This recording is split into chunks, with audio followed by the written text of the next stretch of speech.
ഇംഗ്ലീഷിലൊരു ചൊല്ലുണ്ട്, don't put all your eggs in a single basket എന്ന് പറഞ്ഞു കഴിഞ്ഞാൽ, നമ്മളൊരു മുട്ട കച്ചവടക്കാരനാണെന്നുണ്ടെങ്കിൽ കയ്യിലുള്ള മുട്ടകളെല്ലാം ഒരു ഒറ്റ പെട്ടിയിലോ അല്ലെങ്കിൽ ഒറ്റ ബാസ്ക്കറ്റിലോ ഇട്ടുകൊണ്ട് പോയി കഴിഞ്ഞാൽ ആ ഒരു പെട്ടി നിലത്ത് വീണ് ആ മുട്ടകളൊക്കെ പൊട്ടാനുള്ള സാധ്യത വളരെ കൂടുതൽ.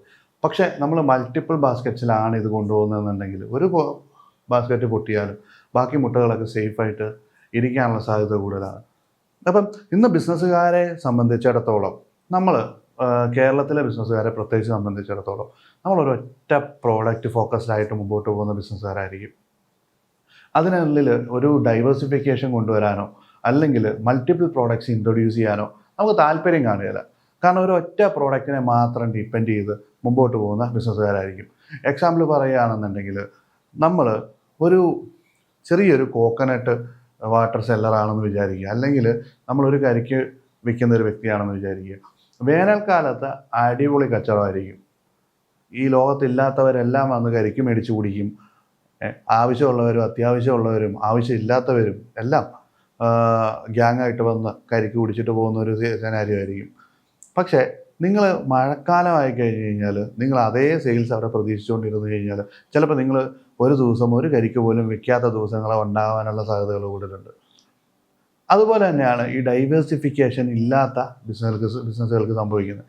ആ കൂട്ടത്തിൽ തന്നെ നിങ്ങൾ കരിക്കിനൊപ്പം തന്നെ ചായയും കാപ്പിയും കുറച്ച് കടികളും ഒക്കെ വിൽക്കുന്ന ഒരു ബിസിനസ് ആണെന്നുണ്ടെങ്കിൽ ഈ മഴക്കാലമായി കഴിഞ്ഞാലും നിങ്ങളുടെ ഒരു ബിസിനസ് ഡ്രോപ്പ് ആകുമ്പോൾ മറ്റേ ബിസിനസ് അതിനെ താങ്ങി നിർത്തും.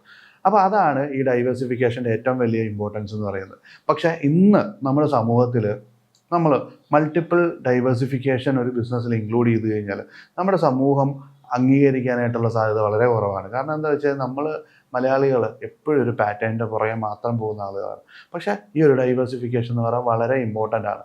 നമുക്ക് നോക്കുകയാണെങ്കിൽ ഇന്ന് ഇന്ത്യയിൽ വലിയ കമ്പനികൾക്ക് ഈ കരിക്ക് കച്ചവടക്കാരൻ്റെ ഒരു ബുദ്ധിമുട്ട് സംഭവിക്കുന്നുണ്ടോ?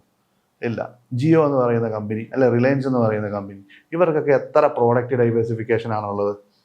ITC, ടൊബാക്കോ തൊട്ട് ഹോട്ടൽ വരെയുള്ള ബിസിനസ്സുകളുണ്ട്. ബുക്കുകൾ വരെ ഉണ്ടാക്കുക, പെൻസില്, ബുക്കുകൾ, ക്ലാസ്മേറ്റ്സ് എന്നുള്ള ബ്രാൻഡിൽ പെൻസില്, ബുക്ക്, എന്തൊക്കെ സാധനങ്ങൾ അവരുണ്ടാക്കുന്നത്. അപ്പോൾ അവർ അത്രത്തോളം മൈന്യൂട്ട്ലി ഡൈവേഴ്സിഫൈ. ടാറ്റ, ഉപ്പ് തൊട്ട് കർപ്പൂരം വരെ ഉണ്ടാക്കുന്ന കമ്പനിയാണ് ടാറ്റ എന്ന് പറയുന്നത്. അപ്പം ഇവിടെയൊക്കെ അവരെ പിടിച്ചു നിർത്തുന്ന ഘടകം എന്ന് പറഞ്ഞു കഴിഞ്ഞാൽ ഡൈവേഴ്സിഫിക്കേഷനാണ്. ഒരു മേഖല, അത് സ്റ്റീൽ എന്ന് പറഞ്ഞൊരു മേഖല കുറേ വർഷങ്ങൾക്ക് മുമ്പ് നന്നായി താഴോട്ട് പോയി. ചൈനീസ് സ്റ്റീലുകളുടെ അതിപ്രസരം മൂലം ഇന്ത്യൻ സ്റ്റീലിൻ്റെ ഡിമാൻഡ് താഴേക്ക് പോയപ്പോൾ ടാറ്റ പോലുള്ള കമ്പനികളെ പിടിച്ചു നിർത്തി അവരുടെ തന്നെ ഇൻഹൗസിലുണ്ടായ ഡിമാൻഡാണ്. അതായത് ടാറ്റ മോട്ടോഴ്സിലുള്ള ഡിമാൻഡ്, അല്ലാന്നുണ്ടെങ്കിൽ ടാറ്റയുടെ മറ്റ് സംരംഭങ്ങളിലേക്ക് സ്റ്റീലിൻ്റെ സപ്ലൈ കൊണ്ടുള്ള ഡിമാൻഡ്. അങ്ങനെ ഈ ടാറ്റ എന്ന് പറഞ്ഞ കമ്പനി ആ സ്റ്റീലിൻ്റെ കാര്യത്തിൽ അങ്ങനെ ഒരു ക്രൈസിസ് വന്ന സമയത്ത് അവർ പിടിച്ചെന്ന് ഇൻഹൗസിലെ ഡിമാൻഡ്. അത് മാത്രമല്ല, Tata Jaguar land rover acquisition നടന്നു. ജാഗ്വാർ ലാൻഡ് റോവറിനെ ലാഭത്തിലേക്ക് ആക്കാൻ ടാറ്റയ്ക്ക് സാധിച്ചില്ല. പക്ഷെ അവരുടെ ഇന്ത്യൻ സെഗ്മെൻറ്റ് ലാഭത്തിലായിരുന്നുകൊണ്ട് അവർക്കത് കൂപ്പപ്പ് ചെയ്യാൻ പറ്റി. അപ്പോൾ ഇങ്ങനെ പല കാര്യങ്ങൾ ഈ ഡൈവേഴ്സിഫിക്കേഷൻ വഴി നടക്കുന്നുണ്ട്. അപ്പോൾ ഇന്നത്തെ നമ്മുടെ വീഡിയോയിൽ നമ്മൾ സംസാരിക്കുന്ന ഡൈവേഴ്സിഫിക്കേഷനെ കുറിച്ചാണ്. എൻ്റെ പേര് സബിൻ, ടെക് ആൻഡ് ബിസിനസ് പോഡ്കാസ്റ്റിലേക്ക് എല്ലാവർക്കും സ്വാഗതം. ഞാനൊരു ERP കൺസൾട്ടൻ്റ് ആണ്. ഇൻഫോ പാർക്കിലാണ് ഞങ്ങളുടെ ഓഫീസ് വരുന്നത്. ERP എന്ന് പറയുമ്പോൾ ഞാൻ വളരെ വ്യക്തമായിട്ട് പറയാം, ഒരു ബിസിനസ് മുമ്പോട്ട് പോകണമെന്നുണ്ടെങ്കിൽ അതിൻ്റെ നട്ടെല്ല് എന്ന് പറയുന്നത് ആ ബിസിനസ്സിൻ്റെ ഡേറ്റാസ് ആ ബിസിനസ് നടത്തുന്ന ഓണറിന് മനസ്സിലാകുമ്പോഴാണ് ആ ബിസിനസ് ഏറ്റവും എഫക്റ്റീവായിട്ട് മുമ്പോട്ട് പോവുക. അപ്പോൾ ഈ ഡേറ്റാസ് മനസ്സിലാക്കാൻ വേണ്ടിയിട്ട് നിങ്ങളുടെ എൻറ്റയർ പ്രോസസ്സ്, ഒരു മാനുഫാക്ചറിങ് ബിസിനസ് ആണെന്നുണ്ടെങ്കിൽ നിങ്ങൾ റോ മെറ്റീരിയൽ പർച്ചേസ് ചെയ്യുന്നിടം തൊട്ട് നിങ്ങളതൊരു പ്രൊഡക്ഷൻ ഫെസിലിറ്റിയിലേക്ക് കൊണ്ടുവന്ന് ആ പ്രൊഡക്ഷൻ നടത്തി അതിലുണ്ടാകുന്ന വേസ്റ്റേജുകളെ കട്ട് ചെയ്ത് ആ ഈ വേസ്റ്റേജുകളെല്ലാം കളഞ്ഞ് ഇതൊരു ഫൈനൽ പ്രോഡക്റ്റ് ആക്കി ഈ പ്രോഡക്റ്റ് സെല്ല് ചെയ്ത് ആ പൈസ നിങ്ങളുടെ പെട്ടിയിലേക്ക് വീഴുമ്പോഴാണ് ഈ ഒരു പ്രോസസ്സ് തീരുന്നത്. ആ പെട്ടിയിലേക്ക് തീർന്ന ആ പ്രോസസ്സ് തീർന്നു ഇല്ല. അവിടെ കസ്റ്റമർ റിലേഷൻഷിപ്പ് എന്ന് പറഞ്ഞൊരു പ്രോസസ്സുണ്ട്, ഒരു നീണ്ട പ്രോസസ്സുണ്ട്.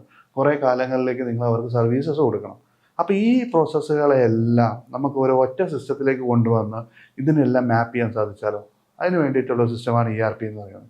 അതുപോലെ തന്നെ സർവീസ് ബിസിനസ് ആണെന്നുണ്ടെങ്കിലും അല്ല കൺസ്ട്രക്ഷൻ ആണെന്നുണ്ടെങ്കിലും ഇതേ പ്രോസസ്സിൽ കൂടെ തന്നെ നിങ്ങൾക്ക് ഈ കാര്യങ്ങളെല്ലാം മാനേജ് ചെയ്യാം. കസ്റ്റമറെ മാനേജ് ചെയ്യാൻ വേണ്ടി CRM ഉണ്ടാവും. ഇതെല്ലാം ഒരൊറ്റ പാക്കേജിലുണ്ടാവും. ഇതിനു വേണ്ടി നിങ്ങൾ മൾട്ടിപ്പിൾ സോഫ്റ്റ്വെയർ ഉപയോഗിക്കേണ്ട ആവശ്യമില്ല. ഫോർ എക്സാമ്പിൾ HRMന് വേണ്ടിയിട്ട്, സെയിൽസിന് വേണ്ടിയിട്ട് ഇതിനൊക്കെ മൾട്ടിപ്പിൾ സോഫ്റ്റ്വെയർസ് യൂസ് ചെയ്യുന്ന കമ്പനികളുണ്ട്. പക്ഷേ ഇതൊക്കെ ഒരൊറ്റ പ്ലാറ്റ്ഫോമിലേക്ക് വരുന്ന ഒരു ഫീച്ചറിനെയാണ് ERP എന്ന് പറയുന്നത്, എൻ്റർപ്രൈസ് റിസോഴ്സ് പ്ലാനിങ്. അതാണ് ഞങ്ങൾ ചെയ്യുന്നത്. അപ്പം നമുക്ക് നമ്മുടെ ഡൈവേഴ്സിഫിക്കേഷൻ്റെ ബാക്കി കാര്യങ്ങളിലേക്ക് പോകാം. നമുക്ക് ഈ ഡൈവേഴ്സിഫിക്കേഷനെ രണ്ടായിട്ട് തിരിക്കാം. ഒന്ന് റിലേറ്റഡ് ഡൈവേഴ്സിഫിക്കേഷൻ, വേറൊന്ന് അൺറിലേറ്റഡ് ഡൈവേഴ്സിഫിക്കേഷൻ. അപ്പോൾ റിലേറ്റഡ് ഡൈവേഴ്സിഫിക്കേഷൻ എന്താണ്? റിലേറ്റഡ് ഡൈവേഴ്സിഫിക്കേഷൻ നമ്മൾ എല്ലാവരും യൂസ് ചെയ്യുന്ന ഒരു സ്മാർട്ട് ഫോണാണ് ആപ്പിളിൻ്റെ ഐഫോൺ എന്ന് പറയുന്നത്. അപ്പോൾ ഈ ഐഫോൺ എന്ന് പറയുന്ന ഈ ഒരു സ്മാർട്ട് ഫോൺ വരുന്നതിന് മുമ്പ് ആപ്പിളിൻ്റെ പ്രോഡക്റ്റ് എന്തൊക്കെയായിരുന്നു? എയർപോഡ് ഉണ്ടായിരുന്നു, പിന്നെ അതിന് മുമ്പ് മാക്ബുക്കുകൾ ഉണ്ടായിരുന്നു, ഈ മാക്ബുക്കുകൾക്ക് മുമ്പ് മാക്കിൻടോഷ് ഉണ്ടായിരുന്നു, ശരിയല്ലേ? അപ്പോൾ ഇന്ന് മാക്കിൻടോഷ് ലൈനിലില്ല, മാക്ബുക്ക് ഉണ്ട്, എയർപോഡുകൾ ലൈനിലില്ല. പിന്നെ ഒരുപാട് പ്രോഡക്റ്റ്, ഐഫോണിന് ശേഷം ഒരുപാട് പ്രോഡക്റ്റുകളും ആപ്പിളിൻ്റെ ഇയർബഡ്സ് വന്നു, പിന്നെ ആപ്പിൾ വാച്ചസ് വന്നു, അങ്ങനെ പല പ്രോഡക്റ്റുകൾ ലൈനിലേക്ക് വന്നു. അപ്പം ആപ്പിൾ ശരിക്കും ചെയ്തത് എന്താണ്? റിലേറ്റഡ് ഡൈവേഴ്സിഫിക്കേഷനാണ് ആപ്പിൾ ചെയ്തത്. എന്ന് പറഞ്ഞു കഴിഞ്ഞാൽ ഇതെല്ലാം ഇൻ്റർ റിലേറ്റഡ് ആയിട്ടുള്ള പ്രോഡക്റ്റാണ്. ഒരു സ്മാർട്ട് ഫോണിനെ കൂടെ പെയർ ചെയ്യാൻ വേണ്ടിയിട്ടൊരു ഇയർബഡ്സ് വരുന്നു, അതിൻ്റെ കൂട്ടത്തിൽ നമ്മുടെ ഹെൽത്തും കാര്യങ്ങളും എക്സസൈസ് ചെയ്യുന്നതും ഒക്കെ മോണിറ്റർ ചെയ്യാൻ വേണ്ടി ഒരു സ്മാർട്ട് വാച്ച് കൊണ്ടുവരുന്നു. പിന്നെ നമുക്ക് റിലേറ്റ് ചെയ്യാൻ വേണ്ടി ആപ്പിൾ ടാഗുകൾ, അങ്ങനെ പല പ്രോഡക്റ്റുകൾ ആപ്പിൾ റിലീസ് ചെയ്തിട്ടുണ്ട്. ആപ്പിൾ വിഷൻ പ്രോ, അതായത് ഇനിയിപ്പം അടുത്ത ഒരു ലെവൽ ഓഫ് റിയാലിറ്റി എക്സ്പീരിയൻസ് എന്ന് പറഞ്ഞു കഴിഞ്ഞാൽ മറ്റേ വി ആറിലേക്ക് നമ്മളെ കൊണ്ടുവരാൻ വേണ്ടി വിഷൻ പ്രോ, ഇങ്ങനെ പല പ്രോഡക്റ്റുകൾ. അപ്പോൾ ഇതിനെയൊക്കെ റിലേറ്റഡ് ഡൈവേഴ്സിഫിക്കേഷൻ എന്ന് വിളിക്കാം. അപ്പോൾ എന്താണ് അൺറിലേറ്റഡ് ഡൈവേഴ്സിഫിക്കേഷൻ എന്ന് പറയുന്നത്? അപ്പോൾ അൺറിലേറ്റഡ് ഡൈവേഴ്സിഫിക്കേഷൻ എന്ന് പറഞ്ഞു കഴിഞ്ഞാൽ എക്സാമ്പിൾ പറയുകയാണെങ്കിൽ ഏറ്റവും വലിയ എക്സാമ്പിൾ കുറച്ച് നമ്മുടെ മുമ്പിൽ തന്നെയുള്ള അൺറിലേറ്റഡ് ഡൈവേഴ്സിഫിക്കേഷനിലുള്ള കമ്പനികളാണ്. 1 Reliance, 2 ITC, 3 Birla group, 4 Tata. ഞാൻ ഈ പറഞ്ഞ പോലെ തന്നെ, അതായത് അവർ പ്രൊഡ്യൂസ് ചെയ്യുന്ന പ്രൊഡക്ട്സ് എന്ന് പറഞ്ഞാൽ ഒരുപാട് പ്രൊഡക്ട്സുകൾ ചെയ്യുന്നുണ്ട്. നമ്മൾ ITCയെ വെച്ച് നോക്കിക്കഴിഞ്ഞാൽ ഈ പറഞ്ഞ പോലെ തന്നെ പുസ്തകങ്ങൾ ഉണ്ടാക്കുന്നുണ്ട്, പെൻസിൽ ഉണ്ടാക്കുന്നുണ്ട്, ഹോട്ടലുകളുണ്ട്, ആദ്യത്തെ ബിസിനസ് ടൊബാക്കോ ബിസിനസ് ഉണ്ട്, കൊറിഗേറ്റഡ് പാക്കിങ്സ് ഉണ്ട്, ITC, അങ്ങനെ ഒരുപാട് കാര്യങ്ങൾ. ഇതൊക്കെ തന്നെ ടാറ്റയും ചെയ്യുന്നുണ്ട്. വാഹനങ്ങൾ ഉണ്ടാക്കുന്നുണ്ട്, ഉപ്പ് ഉണ്ടാക്കുന്നുണ്ട്, കർപ്പൂരം ഉണ്ടാക്കുന്നുണ്ട്, വേണ്ടാത്തതും വേണ്ടതുമായിട്ടുള്ള എല്ലാ സാധനങ്ങളും ടാറ്റയും ഉണ്ടാക്കുന്നുണ്ട്. റിലയൻസ് ആണ് പെട്രോ കെമിക്കൽസിന് മാത്രം നിന്നില്ല, തുണി, അതിൻ്റെ ബൈ പ്രോഡക്ട്സ് എടുത്ത് തുണി ഉണ്ടാക്കുന്നുണ്ട്. പക്ഷേ അത് റിലേറ്റഡ് ബിസിനസ് ആയിട്ട് വരും. പക്ഷേ അതിൽ തന്നെ അൺറിലേറ്റഡ് ആയിട്ടുള്ള കുറേ ബിസിനസ് റിലയൻസിനുണ്ട്. റിലയൻസ് റീറ്റെയിലിൽ തന്നെ കുറേ സബ് സെഗ്മെൻറ്റുകളുണ്ട്. പിന്നെ അജിയോ, അതായത് ഇവരുടെ റീറ്റെയിൽ പ്രോഡക്റ്റ്സ് തന്നെ ഓൺലൈനിൽ വിൽക്കാൻ വേണ്ടി റിലേറ്റഡും അൺറിലേറ്റഡുമായിട്ടുള്ള ഒരുപാട് ബിസിനസ് റിലയൻസ് ചെയ്യുന്നുണ്ട്. അപ്പം ഇതൊക്കെ ഇങ്ങനെയുള്ള ഈ ഒരു സെനാരിയോ, അത് അൺറിലേറ്റഡ് ആയിട്ടുള്ള പ്രൊഡക്ട്സുകളും റിലേറ്റഡ് ആയിട്ടുള്ള പ്രൊഡക്ട്സുകളും എന്താണെന്നുള്ളത് നിങ്ങൾക്ക് ഡൈവേഴ്സിഫിക്കേഷൻ എന്താണെന്നുള്ളത് നമുക്ക് മനസ്സിലായി. അപ്പോൾ ഇതിൻ്റെയൊക്കെ ബെനഫിറ്റുകൾ എന്താണ്? ഈ ഡൈവേഴ്സിഫിക്കേഷൻ കൊണ്ടുള്ള ഗുണങ്ങൾ എന്താണ്? കമ്പനിക്ക് എന്താണ് അതിൻ്റെയൊക്കെ ബെനഫിറ്റ് എന്ന്? അപ്പം ഏറ്റവും വലിയ ഗുണമെന്ന് പറഞ്ഞാൽ റിസ്ക് കുറയ്ക്കാമെന്നുള്ളതാണ്. അപ്പോൾ ഈ വർഷം നിങ്ങൾ ചിലപ്പോൾ പെട്രോ കെമിക്കൽ ചെയ്യുന്ന കമ്പനിയോ അല്ലെങ്കിൽ നിങ്ങൾ വേറെ എന്തെങ്കിലും മാനുഫാക്ചർ ചെയ്യുന്ന കമ്പനിയോ ആണ്, ഈ വർഷം നിങ്ങളുടെ ആ ഒരു പ്രോഡക്റ്റിന് വളരെ മോശം സാഹചര്യമാണ്, അതായത് വളരെ മോശം ഇയർ ആണെന്നുണ്ടെങ്കിൽ നിങ്ങളുടെ അടുത്ത ഡൈവേഴ്സിഫൈ ചെയ്തിരിക്കുന്ന അടുത്ത പ്രോഡക്റ്റ് അല്ലെങ്കിൽ അടുത്ത ബിസിനസ് വളരെ നന്നായിട്ട് പെർഫോം ചെയ്ത് കഴിഞ്ഞ് കഴിഞ്ഞാൽ നിങ്ങളെ വലിയൊരു ക്രൈസിസിൽ നിന്ന് അതിനെ രക്ഷിക്കാൻ സാധിക്കും. സോ അതിനാണ് ബേസിക്കലി ഈ ഡൈവേഴ്സിഫിക്കേഷൻ കൊണ്ടുള്ള ഏറ്റവും വലിയ ഗുണം, നിങ്ങളുടെ കമ്പനിയുടെ റിസ്ക് റെഡ്യൂസ് ചെയ്യുന്ന ഡൈവേഴ്സിഫിക്കേഷൻ. രണ്ടാമത്തേന്ന് പറഞ്ഞു കഴിഞ്ഞാൽ ഒരു പുതിയ സ്ട്രീം ഓഫ് ഇൻകമാണ്. അതായത് ഒരൊറ്റ ബിസിനസ്സിൽ ഡിപ്പെൻഡ് ചെയ്ത് കഴിഞ്ഞാൽ ഒരു വശത്തു നിന്ന് മാത്രം നമുക്ക് ഇൻകം കിട്ടുന്നതിന് പകരം ഡൈവേഴ്സിഫിക്കേഷനിൽ പല മേഖലകളിൽ നിന്നുള്ള ഇൻകംസ് നമുക്ക് വന്നുകൊണ്ടിരിക്കും. നമുക്ക് പിന്നെ നമ്മുടെ ഗ്രോത്ത് ഫാസ്റ്റ് ആയിരിക്കും. അതാണ് ഡൈവേഴ്സിഫിക്കേഷൻ വേറൊരു ഗുണം. പിന്നെ പുതിയ കസ്റ്റമേഴ്സിനെ കിട്ടിത്തുടങ്ങും. അതായത് ഡൈവേഴ്സിഫിക്കേഷൻ വഴി നമുക്ക് പുതിയ കസ്റ്റമേഴ്സിനെ നമുക്ക് കിട്ടും. ആ കസ്റ്റമേഴ്സിന് തന്നെ നമ്മുടെ പല പ്രോഡക്ട്സും നമുക്ക് കൊടുക്കാൻ സാധിക്കും. അത് വലിയൊരു ഗുണമാണ്. പിന്നെ മാർക്കറ്റ് റിസഷൻ അല്ലെങ്കിൽ മാർക്കറ്റിൽ മാറ്റങ്ങൾ വരുന്ന സമയത്ത് നമുക്കൊരു ഇൻഷുറൻസ് കവർ പോലെ ഈ ഡൈവേഴ്സിഫിക്കേഷൻ പ്രവർത്തിക്കും. കാരണം ഒരു മേഖല ഡൗൺ ആയാലും മറ്റു മേഖലകൾ പിടിച്ചു നിൽക്കുന്ന രീതിയിൽ നമ്മളെ ഡൈവേഴ്സിഫിക്കേഷൻ ഹെൽപ്പ് ചെയ്യും. പക്ഷേ ഈ ഡൈവേഴ്സിഫിക്കേഷനിൽ തന്നെ കുറേ റിസ്ക്കുകളുണ്ട്. ഈ റിസ്ക്കുകൾ എന്ന് പറഞ്ഞു കഴിഞ്ഞാൽ നമ്മളെ ചെറിയൊരു തിന്നായിട്ടുള്ളൊരു മാർജിനായിരിക്കും ഡൈവേഴ്സിഫിക്കേഷൻ കൊണ്ടുവരിക എന്ന് പറയുന്നത്. കാരണം പല മേഖലകളും പെർഫോം ചെയ്യും, പല മേഖലകളും പെർഫോം ചെയ്യാതെ വരുമ്പോൾ ഇതിൻ്റെയൊക്കെ ഒരു ആവറേജ് എന്ന് പറഞ്ഞാൽ മാർജിൻ തിന്നാകാനുള്ള സാധ്യതകൾ വളരെ കൂടുതലാണ് ഡൈവേഴ്സിഫിക്കേഷന്. പിന്നെ ഒരു ഏരിയയിൽ എക്സ്പെർട്ടൈസ് ഇല്ലാതെ അതിലേക്ക് ഇറങ്ങുമ്പോൾ ഒരുപാട് അബദ്ധങ്ങൾ ഉണ്ടാകാൻ സാധ്യതയുണ്ട്, പേര് പോകാനുള്ള സാധ്യതയുണ്ട്, പൈസ പോകാനുള്ള സാധ്യത, അതായത് ധനനഷ്ടവും മാനഹാനിയും ഒക്കെ ഉണ്ടാവാനുള്ള ഒരു പുതിയ മേഖലയിലേക്ക് എൻ്റർ ചെയ്യുമ്പോൾ ഉണ്ടാവാനുള്ള സാധ്യതകൾ കൂടുതലാണ് ഡൈവേഴ്സിഫിക്കേഷനിൽ. പിന്നെ ഇനീഷ്യൽ ഇൻവെസ്റ്റ്മെൻറ്റുകൾ കൂടുതലാണ്. പിന്നെ മാനേജ്മെൻറ്റ് ഹെഡേക്ക്, അതായത് ഒരുപാട് കാര്യങ്ങളെ മാനേജ് ചെയ്യാൻ വേണ്ടിയിട്ട് ഒരു സിസ്റ്റം ബിൽഡ് ചെയ്യണം. ആ സിസ്റ്റം കറക്റ്റ് അല്ല എന്നുണ്ടെങ്കിൽ മാനേജ്മെൻറ്റ് ഹെഡേക്സ് ഭയങ്കര കൂടുതലാണ് ഈ ഒരു ഡൈവേഴ്സിഫിക്കേഷൻ്റെ കാര്യം വരുമ്പോഴത്തേനും. അപ്പോൾ നമ്മളിപ്പോൾ ഓൾറെഡി ഒരു ബിസിനസ്സുകാരനാണല്ലോ. അപ്പോൾ നമ്മൾ ഇനി ഡൈവേഴ്സിഫൈ ചെയ്യുമ്പോൾ എങ്ങനെ വേണം ഡൈവേഴ്സിഫൈ ചെയ്യാൻ? ഇപ്പോൾ ഒരു പ്രൊഡക്റ്റ് ആയിരിക്കും സെല് ചെയ്യുന്നത്. അതായത് എൻ്റെ കമ്പനി ആൽഗോറെൻ്റ് എന്ന് പറയുന്ന കമ്പനി ആക്ച്വലി ഞങ്ങളൊരു എൻ്റർപ്രൈസ് ലീസിങ് കമ്പനി ആയിട്ടാണ് തുടങ്ങിയത്. അതായത് കമ്പ്യൂട്ടേഴ്സ്, ലാപ്ടോപ്സ്, സെർവേഴ്സ് ഇങ്ങനെയുള്ള സാധനങ്ങളൊക്കെ വാടകയ്ക്ക് കൊടുക്കുന്നു, എൻ്റർപ്രൈസസിന് വേണ്ടി വാടകയ്ക്ക് കൊടുക്കുന്ന ഒരു കമ്പനി ആയിട്ടാണ് തുടങ്ങിയത്. അത് കഴിഞ്ഞിട്ട് ഞാൻ എൻ്റെ ബിസിനസ്സിനെ ഒന്ന് ഡൈവേഴ്സിഫൈ ചെയ്തതാണ്, അല്ലെന്നുണ്ടെങ്കിൽ വേറൊരു ബിസിനസ്സിൻ്റെ ഭാഗമായതാണ്. ഇപ്പം ERP കൺസൾട്ടിങ് എന്ന് പറഞ്ഞിട്ട് ഞങ്ങൾ ഇൻഫോ പാർക്കിൽ വർക്ക് ചെയ്യുന്നത്. അപ്പം ഇതൊരു ഡൈവേഴ്സിഫിക്കേഷൻ തന്നെയാണ്. പക്ഷേ ഇത് അൺറിലേറ്റഡ് ഡൈവേഴ്സിഫിക്കേഷൻ ആണ്. പക്ഷേ ഇതിലൊരു റിലേറ്റിവിറ്റി വരുന്നതെന്ന് പറഞ്ഞു കഴിഞ്ഞാൽ ഈ രണ്ട് പ്രോഡക്ട്സും എൻ്റർപ്രൈസിന് തന്നെ പോകുന്നത്. ഞാൻ ERP കൊടുക്കുന്നിടത്ത് എനിക്ക് എൻ്റെ ലാപ്ടോപ്സിനെ കൊടുക്കാൻ സാധിക്കും. സോ അങ്ങനെ ഒരു അൺറിലേറ്റഡ് ഡൈവേഴ്സിഫിക്കേഷൻ ആണെങ്കിലും കുറച്ച് റിലേറ്റിവിറ്റി അതിനകത്ത് വരുന്നുണ്ട്. അപ്പം ഈ ഡൈവേഴ്സിഫിക്കേഷൻ ചെയ്യുമ്പോൾ തന്നെ നമ്മൾ ചെയ്യേണ്ട കുറച്ച് കാര്യങ്ങളെന്ന് പറഞ്ഞു കഴിഞ്ഞാൽ നമ്മുടെ സ്ട്രെങ്ത് എന്താണെന്നുള്ളത് മനസ്സിലാക്കുക. അപ്പോൾ ഇപ്പം ഞാൻ പറയുകയാണെങ്കിൽ എന്നെ തന്നെ ഞാൻ അനലൈസ് ചെയ്തിരിക്കുന്നത് എൻ്റെ സ്ട്രെങ്ത് എന്ന് പറഞ്ഞാൽ സെയിൽസാണ്. അപ്പോൾ എനിക്ക് ഓൾറെഡി 12 വർഷമായിട്ട് റൺ ചെയ്തൊരു ERP കൺസൾട്ടിങ് കമ്പനിയിലേക്ക് എനിക്കൊരു എൻട്രി കിട്ടിയത് എൻ്റെ സെയിൽസിലുള്ള എഫിഷ്യൻസി കണ്ടിട്ട് ഞാൻ അവരുമായിട്ട് അസോസിയേറ്റ് ചെയ്തതാണ്, അവരെന്നെ ഇൻവൈറ്റ് ചെയ്തതാണ്. പക്ഷേ സെയിൽസിൽ ഉള്ള എഫിഷ്യൻസി എല്ലാവർക്കും സെയിൽസിലല്ലായിരിക്കണം എഫിഷ്യൻസി. ചിലപ്പോൾ പ്രോഗ്രാമിങ്ങിലായിരിക്കും നിങ്ങളുടെ എഫിഷ്യൻസി, അക്കൗണ്ടിങ്ങിലായിരിക്കും, ഫൈനാൻഷ്യലായിരിക്കും. അപ്പോൾ പലർക്കും പല എഫിഷ്യൻസിയാണുള്ളത്. അപ്പോൾ നമ്മുടെ സ്ട്രെങ്ത് എന്താണെന്ന് മനസ്സിലാക്കിക്കൊണ്ട് ആ സ്ട്രെങ്ത്തിനനുസരിച്ചിട്ടുള്ള ഡൈവേഴ്സിഫിക്കേഷൻ പ്ലാൻ ചെയ്യുക എന്നുള്ളതാണ് ഒന്നാമത്തെ ഏറ്റവും വലിയ കാര്യം. രണ്ടാമത്തത് മാർക്കറ്റ് റിസർച്ച് എന്ന് പറഞ്ഞാൽ ഭയങ്കര ഇമ്പോർട്ടൻ്റ് ആയിട്ടുള്ള കാര്യമാണ്. നമ്മൾ ഇറങ്ങിക്കഴിഞ്ഞിട്ട് നമുക്കത് എങ്ങനെ പോകുമെന്ന് നോക്കുന്നതിനേക്കാൾ നല്ലത്, അതായത് ഇവിടെ നിന്നൊരു 10 മൈൽ നടന്നിട്ട് വണ്ടി കിട്ടുമോ എന്ന് വണ്ടി കിട്ടിയില്ലെങ്കിൽ നമുക്ക് തിരിച്ചു നടക്കുന്നതിലും എളുപ്പമെന്ന് പറഞ്ഞു കഴിഞ്ഞാൽ വണ്ടി കിട്ടുമോ എന്നുള്ളത് മാർക്കറ്റ് റിസർച്ചിലൂടെ അനലൈസ് ചെയ്യുക, ആ ഭാഗത്തുള്ള ആളുകളോട് ചോദിച്ച് മനസ്സിലാക്കി എവിടെ നിന്ന് കഴിഞ്ഞാൽ വണ്ടി കിട്ടുമെന്നുള്ളത് മനസ്സിലാക്കി വ്യക്തമായിട്ടൊരു ഐഡിയയോട് കൂടി പോവുകയാണെന്നുണ്ടെങ്കിൽ അങ്ങനെ പോകുന്നതല്ലേ ബെറ്റർ ആയിട്ടുള്ള കാര്യം. അപ്പോൾ അത് തന്നെ ഒരു മാർക്കറ്റ് റിസർച്ച് നടത്തി ആ മാർക്കറ്റിന് ഫിറ്റാണോ പ്രോഡക്റ്റ് എന്നുള്ളത് മനസ്സിലാക്കി മാത്രം മുമ്പോട്ട് പോവുകയാണെന്നുണ്ടെങ്കിൽ ഏറ്റവും നല്ല കാര്യമാണ്. നമുക്ക് നമ്മുടെ റിസ്ക് കുറയ്ക്കാൻ സാധിക്കും, കുറേ ധനനഷ്ടവും മാനഹാനിയും കുറയ്ക്കാനും സാധിക്കും.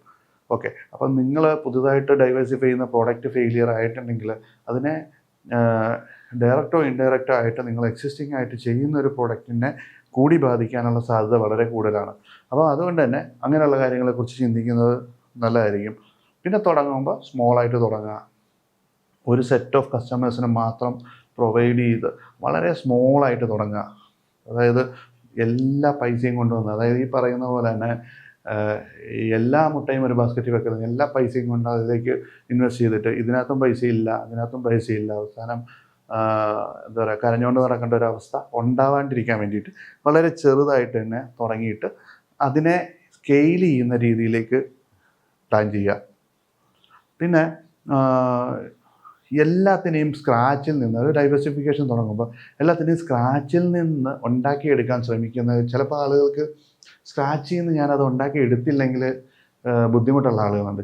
എൻ്റെ ഒരു ഫ്രണ്ട് ഉണ്ട്, ജിതി എന്ന് പറഞ്ഞിട്ട്. അപ്പം പുള്ളിക്ക് എന്ത് പരിപാടി ചെയ്താലും അതിനെ സ്ക്രാച്ചിൽ നിന്ന് ഉണ്ടാക്കണം. ഒരു പെർഫെക്റ്റ് ടൈം കിട്ടിയിട്ട് പുള്ളി അതിനെ സ്ക്രാച്ചിൽ നിന്ന് ഉണ്ടാക്കിയെടുക്കുന്ന വ്യക്തിയാണ്. അപ്പം പക്ഷേ അതിൻ്റേതായ കുറേ ഡ്രോബാക്സ് പുള്ളിക്കുണ്ട്. ടൈം കൺസ്യൂമിങ്, അത്രയും പൈസ സ്പെൻഡ് ചെയ്യണം, ഇതിൻ്റെ മാർക്കറ്റ് റിസർച്ച് എന്നൊക്കെ പറഞ്ഞിട്ട് കുറേ കാര്യങ്ങളുണ്ട്.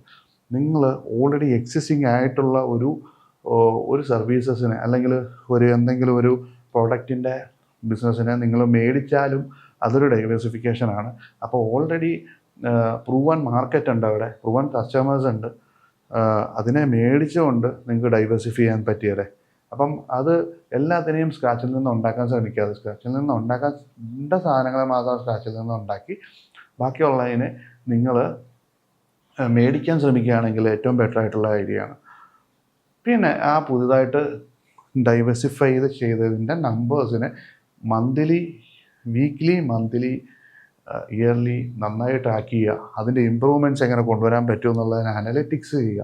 അനലറ്റിക്സ് ആണ് വളരെ ഇമ്പോർട്ടൻ്റ് ആയിട്ടുള്ള കാര്യം. അപ്പോൾ ഈ അനലറ്റിക്സിനെ കുറിച്ച് പറഞ്ഞപ്പം നമ്മുടെ ERPയിൽ ഞങ്ങൾ കസ്റ്റമേഴ്സിന് കൊടുക്കുന്ന വലിയൊരു സർവീസാണ് പവർ BIയുടെ അനലറ്റിക്സൽ ടൂൾസ് ഇംപ്ലിമെൻറ്റ് ചെയ്ത് കൊടുക്കുക എന്നുള്ളത്. അപ്പം നമ്മുടെ ERPയിൽ, അതായത് ഓഡു ERP നെക്സ്റ്റിൽ ഞങ്ങൾ പവർ BIയും കൂടി ഇംപ്ലിമെൻറ്റ് ചെയ്യുന്നുണ്ട്. അപ്പം അധികം ERP കൺസൾട്ടൻസി ചെയ്യുന്നില്ലാത്തൊരു കാര്യമാണ് ഓട്ടോമേഷനും പവർ BI പോലുള്ള ടൂളുകൾ ഇംപ്ലിമെൻറ്റ് ചെയ്ത് കൊടുക്കുന്നത്.